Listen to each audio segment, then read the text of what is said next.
আমি আটলান্টাতে প্রায় 28 ইয়ার্স ধরে আছি। আটলান্টা আমার হোম। অনেক বছর ধরে এখানে আছি। আটলান্টার অনেক কমিউনিটি আমাকে চিনেন। আচ্ছা, আমি লয়ার হওয়ার আগে আমি বিজনেস করছি, রিয়েলটর ছিলাম, অ্যাকাউন্টিং করছি। তো এখানে সবাই জানেন যে আমেরিকাতে ল পড়াটা খুবই সময় সাপেক্ষ এবং এক্সপেন্সিভ। সবকিছু মিলিয়ে এর আগে আমাকে অনেক কিছু করতে হয়েছে লয়ার হতে গিয়ে। আর লয়ার হওয়ার স্বপ্নটা আমার অনেক আগেই ছোটবেলায় ছিল।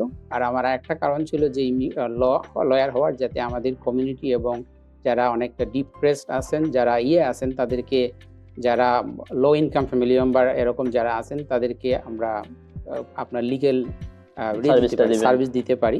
এটা ছিল আমি আগে যা করতাম তার চেয়ে এটা করলে আমি একটা ডিফারেন্ট ভাবে আমাদের কমিউনিটির মেম্বার এবং অন্যান্য ফ্যামিলি মেম্বারদেরকে হেল্প করতে পারবো। একটা বিশদ আকারে আপনি মানুষকে হেল্প করতে পারবেন। এটাই আপনার মূল উদ্দেশ্য। এটাই ছিল আমার উদ্দেশ্য।